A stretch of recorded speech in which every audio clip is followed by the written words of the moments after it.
我们在表达观点和看法的时候，常常会用到在什么什么看来这个结构。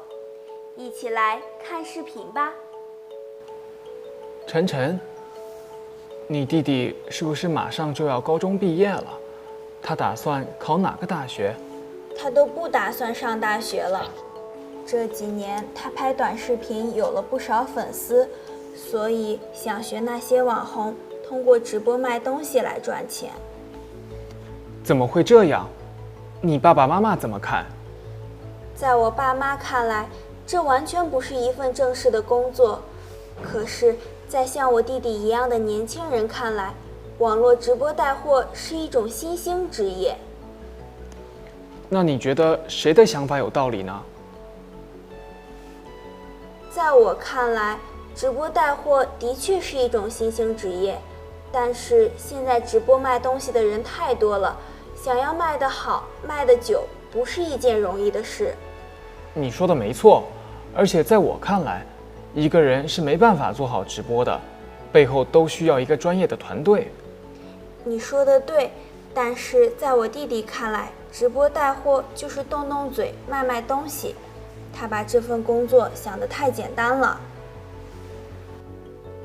在什么什么看来，表示从某个人的角度去看问题，后面接相应的看法或观点。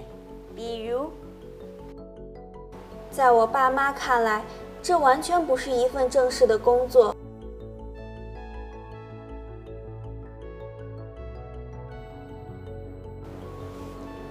在我看来，直播带货的确是一种新兴职业。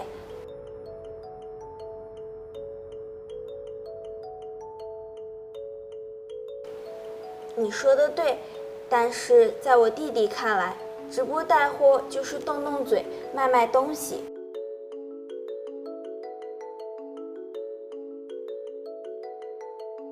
大家明白了吗？跟我读。在我爸妈看来，这完全不是一份正式的工作。在我看来，直播带货的确是一种新兴职业。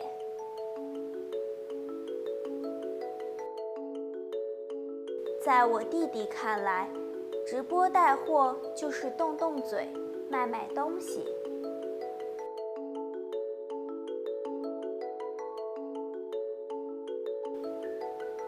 在你看来，网络的发展给我们的职业选择带来什么影响呢？有机会告诉我吧。再见啦！